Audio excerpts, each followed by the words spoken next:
Mani sauc Evija Mirķe. Es esmu Rīgas Tehniskās universitātes pētniece, mācību centra Kopā augam vadītāja un mākslīga intelekta kursu vadītāja. Šodien runāsim par mākslīgā intelekta izmantošanu izglītībā.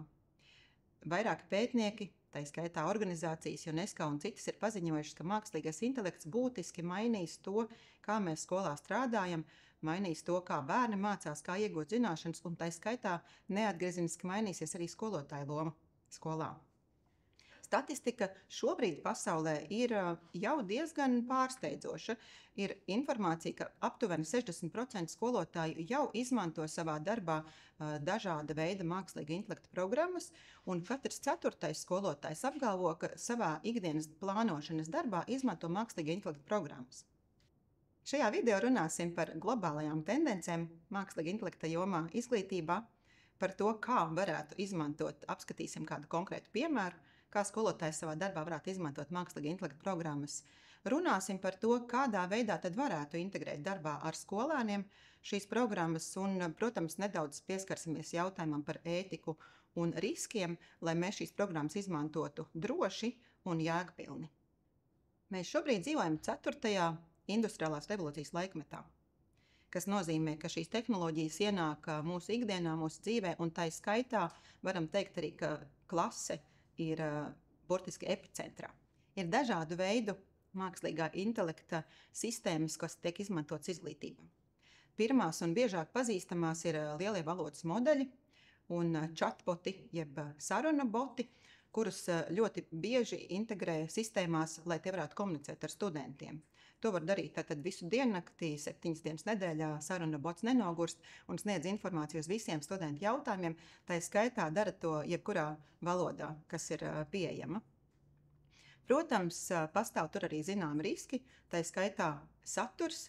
Nav tik viegli kontrolēt, kāda veida saturu piedāvā šie saruna boti, un var gadīties arī kļūdas. Otrā veida sistēmas ir adaptīvās mākslīgā intelekta sistēmas. Latvijā vēl neesmu dzirdējis par šādām sistēmām, bet pasaulē tās jau ir ieviestas vairākās izglītības iestādēs. Ir arī jau pirmie pētījumi, kas liecina, ka rezultāti ir pozitīvi, 18 līdz 20% uzlabojas skolēnu sniegums. Un ko tad šīs adaptīvās sistēmas dara? Sistēma pielāgojas skolēna mācīšanās stilam, ja tā var teikt, vēro, analizē datus reāla laikā un piedāvā skolēnam dažādas sarežģītības uzdevumus. Ja nepieciešams, dod mazliet vieglāku, ja nepieciešams, grūtāku, un tādā veidā pielāgojas skolēnam. Ir, protams, šīm sistēmām arī mīnus, tā skaitā pirmais, tās ir ļoti dārgas sistēmas, un ja mums tāda būtu nepieciešama latviešu valodā, tad tas, protams, sarežģītu mums to procesu vēl vairāk. Trešā veida sistēmas ir inteliģentās mācību sistēmas. Tās jau burtiski aizvieto skolotāju, piedāvā skolēnam mācīties, sniedzot atgriezenisko saiti, tūlītēju, pielāgojoties šim te skolēna ātrumam, kādā viņš mācās, un šīs sistēmas ir vēl sarežģītākas un prasa arī dārgāku infrastruktūru. Tāpēc līdzīgi adaptīvajām sistēmām arī inteliģentās mācīšanas sistēmas Latvijā pagaidām vēl nav pieejamas latviešu valodā. Runājot par mākslīgo intelektu izglītībā, mums būtiski atcerēties arī iekļaujošu izglītību, un mākslīgajam intelektam tiešām tiek piedāvāts liels potenciāls, radot mācību materiālus un piedāvājot iespēju mācīties skolēniem ar dažādām grūtībām. Viens konkrēts piemērs, kā skolotājs varētu izmantot mākslīgā intelekta rīkus, gatavojoties stundām.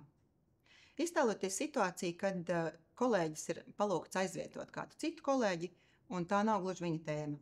Piemēram, bioloģija 10. klasē, tu esi dabaszinātņu skolotājs, bet tagad tev 10. klases bioloģija. Ko darīt? Pirmais ķerties pie kāda no lielajiem valodas modeļiem vai īpaši skolotājiem paredzētajām programmām un rakstīt pirmo uzvedni. Lūdzu, sagatavo man detalizētu stundas plānu 40 minūtēm par tēmu fotosintēze bioloģijai 10. klasē un palūgt vēl arī, lai sagatavo detalizētus uzdevumus. Lai būtu precīzāks šis te rezultāts, iekopējam no parauga programmas sasniedzamiem rezultātiem vienu no ziņām, kas attiecas uz fotosintēzi. Tad nokopējam šo ziņu un iedodam programmai, lai viņi izmanto šo kā sasniedzamo rezultātu. Ko mēs iegūstam? Iegūstam pilnu stundas plānu ar aktivitātēm, ar nepieciešamajiem resursiem un būs arī vērtēšanas kritēriji visticamāk. Ko tālāk darīt? Skolotājs varētu, piemēram, iet uz kādu citu programmu, vai tā būtu Canva vai Gamma, izveidot nelielu prezentāciju, kaut uz 10 slaidiem, lai būtu vismaz stāstījumam, palūgt kādam no šiem te pašiem valodas modeļiem, lai izveido diferencētus uzdevumus. Varbūt tie ir 3 dažādu veidu uzdevumi, viens interaktīvs, viens mierīgāks, rēķinams, domājams. Palūgt izveidot infografikas, kas būtu vizuāli uzskatāmākas par fotosintēzes procesu un tam līdzīgi. Šeit skolotāju radošumam nav robežu. Tas viss varētu aizņemt 20-30 minūtes varbūt, kas citā gadījumā, gatavojoties neparedzētai stundai, aizņemtu noteikti vairākas stundas. Ko skolotājs ieguva? Skolotājs ieguva laiku, gatavojoties stundai. Klasē skolēni ieguva jau labāk sagatavot stundu nekā, ja skolotājs atnāktu nesagatavojies. Protams, vai nemaz nenotikt stundas. Skolēniem bija dažādi grūtības pakāpju uzdevumi, un skolotājs var vairāk laika veltīt atbalstam klasē tieši darbam ar skolēniem. Rīki un programmas, kādas jūs varat izmantot, arī bezmaksas ir pieejams samērā daudz. Un tāpat arī dažāda veida kursi tiek piedāvāt šobrīd jau gan attālināti, gan klātienē, tā kā to visu aicinām skolotājus apgūt. Ir arī Latvijā izstrādāts programmas, tā kā mācamies un strādājam. Viena no lielākajām skolotāju bažām ir, kā atpazīt mākslīga intelekta ģenerētu saturu, jo skolotāji bieži saskars ar to, ka darbi ir kļuvuši pārāk perfekti, ar pārāk nevainojamu tekstu, un ir tādas datorprogrammas, kas var palīdzēt atpazīt šo tekstu, taču, protams, mums jāapzinās, ka attīstās visas tehnoloģijas, gan tās, kas spēj rakstīt, gan tās, kas spēj atpazīt. Un ir ļoti liels procents iespējas neatpazīt mākslīga intelekta radītu tekstu, jo ne visas programmas tomēr tiek līdzi tehnoloģijām. Un tad, ko skolotājiem darīt? Pirmkārt, ko pasaulē jau speciālisti iesaka, neuzdot vairs skolāniem uz mājām tādus uzdevumus, kurus var tā vienkārši izpildīt ar kādu no valodas modeļiem. Tātad mums ir jādomā cita veida uzdevumi, kurus mēs uzdodam skolāniem veikt. Un tad tiek aicināts vairāk veidot projekta veidu uzdevumus, vairāk veidot sadarbības uzdevumus, aicināt skolēnus vairāk reflektēt par paša pieredzi un par pašu mācīšanās procesu, jo valodas modelis to nevarēs. Tā kā mēs arvien vairāk aicinām skolēnus ar personīgo pieredzi iesaistīties mācīšanās procesā. Pats svarīgākais mums kā skolotājiem ir skaidrot skolēniem mākslīga intelekta programmu darbību un ar to saistītos riskus. Lai lietošana būtu ētiska, mums ir ļoti daudz jāskaidro, un tas būtu jādara pilnīgi visos mācību priekšmetos. Tā kā mums ir 3, varbūt vairākas, bet vidēji 3 iespējas. Pirmā iespēja ir pilnīgi visu aizliegt. Tad ir situācija, kad skolēns nedrīkst izmantot neko no mākslīgā intelekta rīkiem, un jūs izskaidrojat, kādēļ tā, jo jūs vēlaties, lai skolēns šajā brīdī domātu patstāvīgi. Otrā iespēja ir pilnīgi visu atļaut. Un arī tādas iespējams būs reizes, kad jūs apzināti ļausiet izmantot pilnīgi jebkādu programmu, jo ļausiet skolēniem atklāt šo te prieku, izmantot programmas un pēc tam salīdzināt, kas kuram ir izdevies. Un tad būs tādas reizes pa vidu. Ja mēs salīdzinātu ar luksaforu, tad būtu sarkanā gaisma visu aizliegt, zaļā visu atļaut, un dzeltenā tā ir tā teritorija, kas ir skolotāja ziņā, kur un kādos uzdevumos, cik daudz jūs atļaujat, un kādā veidā jūs atļaut, un kurā brīdī jūs sakat stop, tālāk nē. Jūs mācīsiet skolēniem atbildīgu lietošanu, ētisku lietošanu, un mācīsiet to, ka dažādās situācijās ir dažādi risinājumi. Kādas tad ir pazīmes, ja teksts ir rakstīts ar mākslīgu intelektu programmu? Pirmkārt jau tā ir pārāk precīza, pārāk perfekta gramatika, teikumi ir ļoti noslīpēti, taču tajā pašā laikā teikumi ir tādi ar šabloniskām frāzēm, un nereti tās struktūras arī mēdz atkārtoties, un trūkst personiskās pieredzes šajā tekstā. Jūs kā skolotājs pamanat, ka rakstīšanas stils nav konsekvents. Tā kā tās būtu pazīmes, kā var redzēt, ka teksts ir veidots ar mākslīgu intelektu programmām. Bet vēlreiz atkārtojoties, ko tad darīt? Klasē vairāk aiciniet diskutēt, debatēt, skaidrot, sarunāties, veidot interaktīvas prezentācijas un vairāk attīstīt šo te kritisko domāšanu, kuru pat speciālisti iesaka katrā stundā un katrā mācību priekšmetā attīstīt. Un tad, protams, pretjautājums būs, vai mākslīgā intelekta lietošanai izglītībā būs arī kādas sekas. Par to, protams, kā saka, zinātnieki vēl strīdas, bet nē, tā jau gluži nav. Pirmās pazīmes jau ir, pirmie pētījumi ir par to, kāda ir mākslīgā intelekta programma ietekme. Un es jau minēju, ka, ja ir bijušas lietotas adaptīvās mācību sistēmas, ir uzlabojušies skolēnu rezultāti. Tas ir novērots jau. Tāpat skolotāji apliecina, ka vairāk kā 30 līdz pat 40% skolotāji apliecina, ka ietaupa laiku tieši administratīviem darbiem. Un tāpat arī ir novērots, ka, ja ir tiek izmantoti mākslīga intelekta rīki, tad skolēnu iesaiste tādos interaktīvos uzdevumos ir paaugstinājusies. Bet vai viss ir tik rožaini, kā izskatās? Ir arī ēnas puses. Ir parādījušies pirmie pētījumi par to, ka samazinās kritiskā domāšana, ka dažās smadzeņu zonās ir mazāka aktivitāte, un īpaši tajās, kas ir atbildīgas par lēmumu pieņemšanu, analīzi un kontroli. Tāpat ir novērots, ka īsāki ir koncentrēšanās periodi, ja skolēni izmanto šos mākslīgā intelekta rīkus, un ir lielāka atkarība no ārējām atbildēm, mazāka vēlme uzņemties atbildību par savām atbildēm. Citos pētījumos parādās arī, ka ir vājāka atmiņas konsolidācija, ja skolēni neatceras, ko ir rakstījuši ar mākslīgā intelekta programmām, un arī ir samazinājies radošums. Taču visos pētījumos, kuros pētnieki ir secinājuši arī negatīvas iezīmes, tiek sniegtas rekomendācijas, kā novērst šīs negatīvos faktorus. Pirmais ieteikums ir ievērot principu 80/20. Tātad 80% būtu mijiedarbība ar citiem cilvēkiem un ar skolotāju, un 20% būtu šī mākslīgo intelekta rīku izmantošana. Tāpat kritiskās domāšanas dažāda veida uzdevumi, kritiskās domāšanas trenēšana un aktivizēšana ikdienā. Vairāki jauni uzdevumi, radoši projekti, kas ir jāizpilda bez mākslīgā intelekta risinājumiem.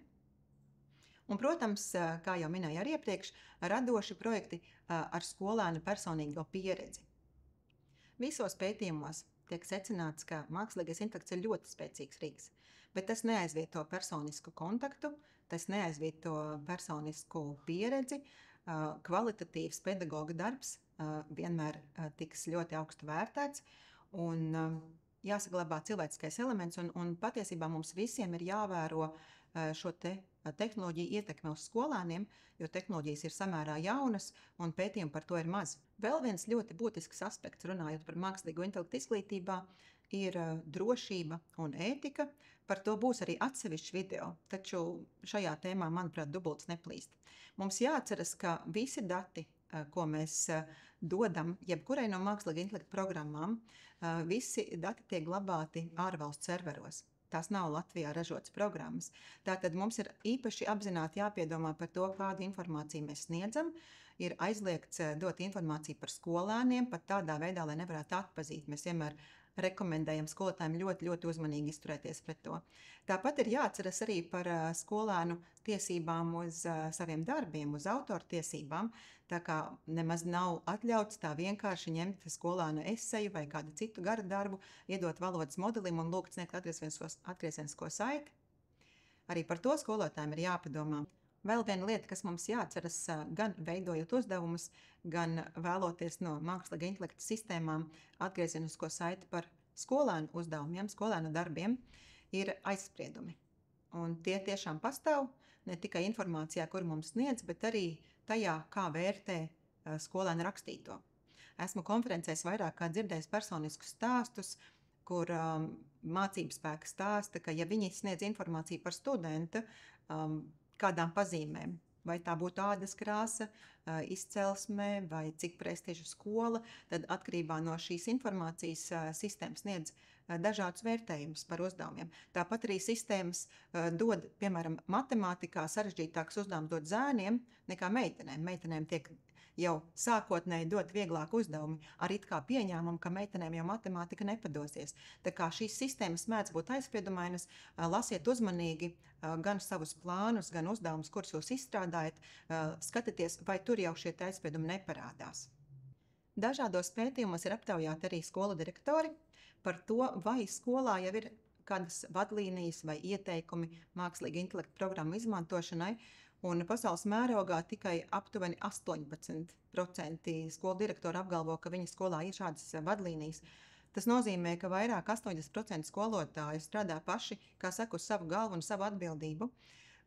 Ko mēs varam ieteikt darīt, ir skolas mērogā būtu jāizveido, vai tā varētu saukties tāda mākslīga intelekta ētikas komisija vai vienkārši darba grupa, kas domā par to, kurā klasē, kādā mērogā, kādā apjomā, kas ir pieļaujams, kas nav pieļaujams, ir jāizglīto gan vecāki, gan skolotāji, gan skolēni, un visiem ir jābūt skaidrām šīm te vadlīnijām, lai būtu droša lietošana. Tāpat šīs vadlīnijas ir regulāri jāpārskata, jo sistēmas attīstās un mainās, šīs tehnoloģijas ir ļoti strauji. Tāpat ir vajadzīgas arī atklātas diskusijas ar skolēniem, ar vecākiem par to, kā tad mākslīgo intelektu drīkst un kā nedrīkst izmantot skolā dažādās klasēs. Arī skolotājs mēs aicinām būt atvērtiem un brīžiem atklāti lietot šīs programmas skolēniem redzot, lai parādītu, ka tas nav gluži aizliegtais auglis un ir noteiktas reizes un situācijas, kad arī skolotājs izmanto šīs programmas sava darba veikšanai. Kāda tad ir tā nākotnes vīzija? Par to mēs neviens šobrīd varam tikai spriest, bet par to mēs neviens šobrīd nezinām. Taču tas, ko mēs iesakam, ir integrēt dažādos veidos, runāt, atklāti apspriest, sekot līdzi, atcerēties, ka cilvēcīgums vienmēr ir pirmajā vietā, tehnoloģijas un efektivitāte ir jākombinē ar cilvēcisku pieeju, ar socializāciju un ar empātisku pieeju. Jums kā skolotājiem un mums visiem kā sabiedrībai ir divi varianti, vai slēpties un izmantot strausa politiku, vai iet atklāti un skatīties, kas tas ir, ko ar to es varu iesākt, jo nevelti tagad ir tāds ļoti jau slavens teiciens, kad mākslīgais intelekts jau neaizvietos cilvēku, viņš aizvietos tikai tos cilvēkus, kuri negribēs neko zināt par mākslīgo intelektu. Tāpēc es aicinu katru no jums veltīt, varbūt tās ir 10-15 minūtes dienā, izpētīt kādu mākslīga intelekta rīku, pamēģināt, kā es varētu to izmantot savā darbā, pārunāt ar kolēģiem un varbūt veidot savā starpā tādas kolēģu mācīšanās grupas. Ja viens ir apguvis vienu programmu, tad var iemācīt arī citiem, lai būtu ātrāk un efektīvāk. Tā kā nākotne un mākslīgais intelekts tas nav kaut kas, kas kādreiz ar mums notiks. Nākotne tā ir šeit un tagad, un mēs paši mērķtiecīgi un atbildīgi varam to veidot.